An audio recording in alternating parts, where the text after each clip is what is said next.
Here we are at the 65th annual Ford Boat Sport and Travel Show. We couldn't be more excited. Located the Indy Sports Show live studio in the Travel Cafe. We are very excited. This is going out all over the social media platforms for the Indy Boat Sport and Travel Show and Facebook, YouTube. Most importantly, it's all about you and providing a better experience for you at the Boat Sport and Travel Show, even if you can't be here. We're going to kick this first ever located here in the Travel Cafe.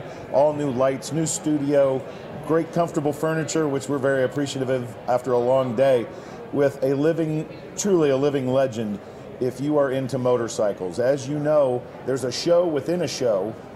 This weekend is the Motorcycle Expo, only to be replaced next week by the Deer Turkey Waterfowl Expo, which is now on Thursday. They added an extra day, so Thursday, Friday, Saturday, Sunday.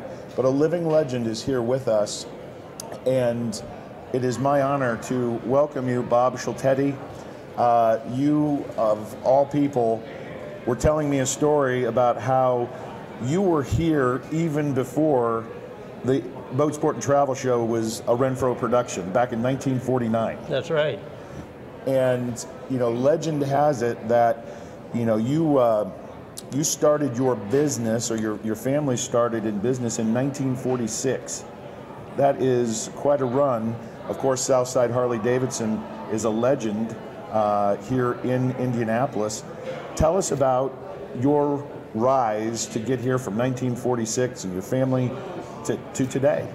It all started with your dad working for Mr. Harley and Mr. Davidson in Milwaukee. That's true. And in 1947, actually, when I was 14 years old, my mom and dad worked all through World War II and saved every dime they could to have this dream come true of starting a motorcycle business. It's my understanding that your dad actually worked on the floor when they were in Milwaukee, and the Davidsons gave your dad an opportunity to go to a couple of different cities, and he chose Indianapolis. How did they choose Indianapolis? Well, he had access to Harley-Davidson's records at the time, since he was an employee, and they made extensive studies into the future of most cities, and it came down to Omaha, Nebraska, or Indianapolis, Indiana, and their choice became Indianapolis. Well, we're glad, and rumor has it, you obviously have a lineage in the motorcycle world with your family coming here, but rumor has it you've been riding motorcycles for a pretty long time and a pretty storied career. I read somewhere that you were almost born in a sidecar. Yeah, that's a fact. My mom and dad didn't have a car at the time, just a motorcycle with a sidecar in Milwaukee. And they'd gone to the grocery store, and on the way back, my mom started having pains, and she sent my dad to the phone to call the doctor, and by the time the doctor and my dad got back, I was there. So legend is true, you were almost born in a sidecar.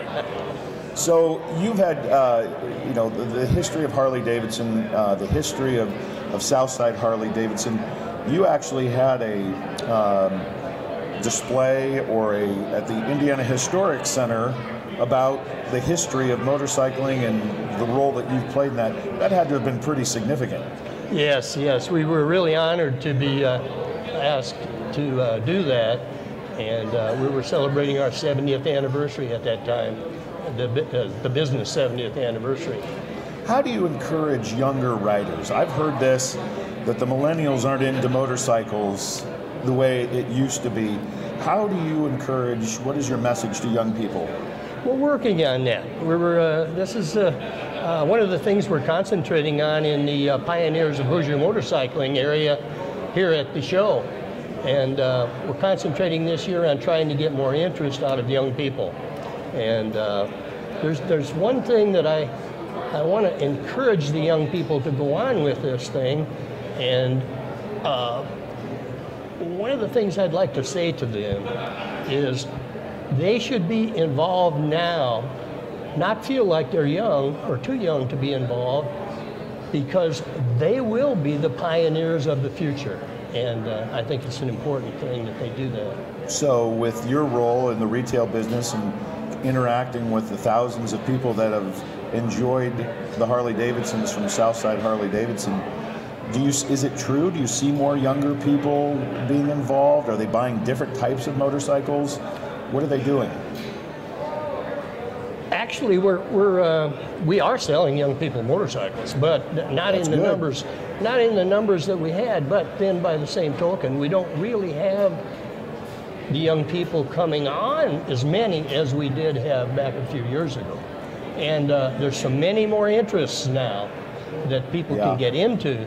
So it's up to us to promote motorcycling and to get their interest. Well, let's take it the long road.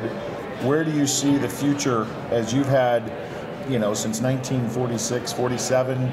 You've had a long historical perspective, a lot of institutional perspective. What's it going to be like in the next 70 years? What are some of the new innovations? We've seen a lot of slow things in the past, and we're going through a little slow ebb right now. But we're encouraged for the future. Harley-Davidson's got a lot of things coming. One of the things being electric. And, really? Oh yes, and we're going to see this in the future. And this is their bid to get the interest of the younger people. How are they going to duplicate that legendary Harley sound with electric? Well, that's to be seen. Maybe there'll be a fix for that. So I want to talk about you personally, because you are truly a legend in motorcycling. Your family, without question, has had a great run. It always hasn't been great, I'm sure. Tell me about some of the tough times for you. Oh, actually, you had quite a racing career and records upon records, but tell me about some of the tougher times and what's a lesson. I really can't. Not as far as the sporting part of the motorcycling. Yeah. We've had tougher times in business over the years, of course. Right. But as far as the motorcycling itself, no tough times. They've been all great. You won them all, didn't you? Just all great, really. So there's a lot of people that are here at the 33rd Annual Motorcycle Expo that want to meet Bob. Who would you most like to meet? If you could meet anybody, whether it's in motorcycling or who would Bob like to meet? That's a good question. Well, this has been a pleasure right here today, meeting you. You know that gratuity goes a long way, so I'll take that all day long. But there has to be some legends in motorcycling that you haven't met or talked to. If you could look back historically, who would one of those people be? Not many.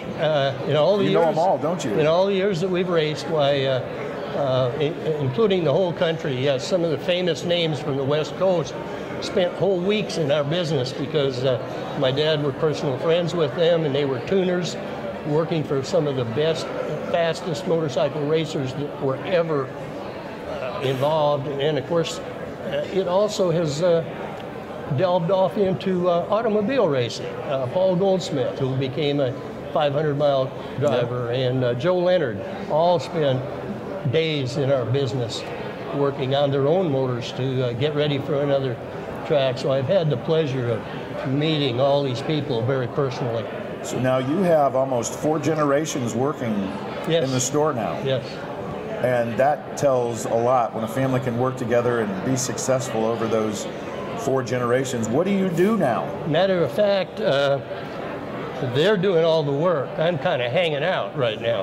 And what I've been doing for pleasure is restoration. Okay. Been restoring some older race bikes that we've got and that we've gotten back. Maybe we had owned years ago and got sold and were gone, and now have come back. And so it's funny how it comes full circle, right? Yeah.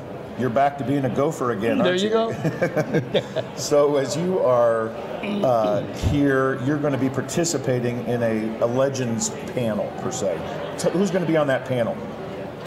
I actually don't know all the names. They're legends, right?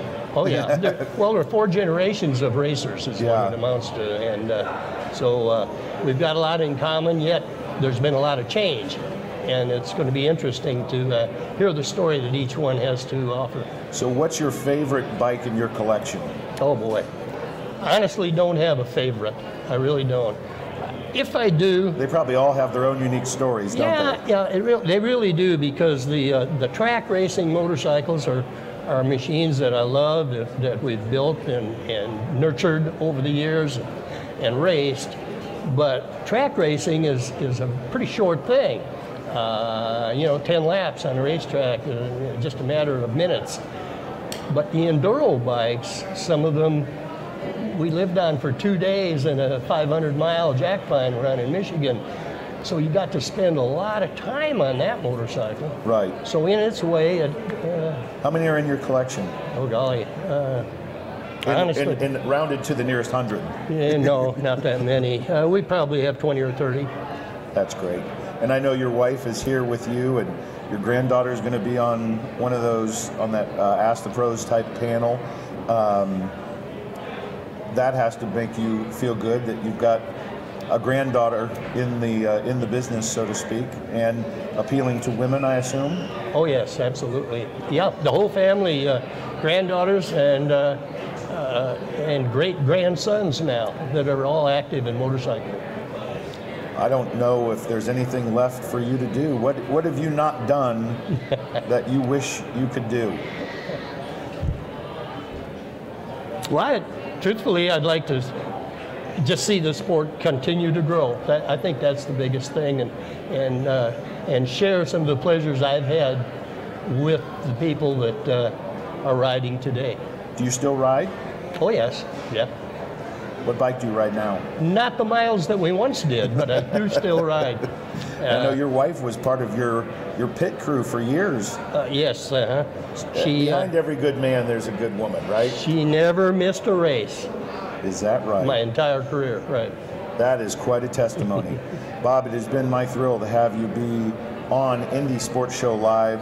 You truly are a legend. I know there's a lot of people that are waiting for you back over at the 33rd Annual Motorcycle Expo as part of the 65th Annual Ford Boat Sport and Travel Show. We're in the Champions Pavilion. We're going to be here all day, both weekends, Saturday and Sunday. We don't want you to miss anything, so check out Indy Sports Show Live on all of the social media platforms. And more importantly, when we come back, our next is going to be talking about a critically important program for our Department of Natural Resources and departments of natural resources all over the country. We're going to learn what the 3 R's are all about. Don't miss anything. Come back. It's Brian Pointer from the Indy Sports Show Live.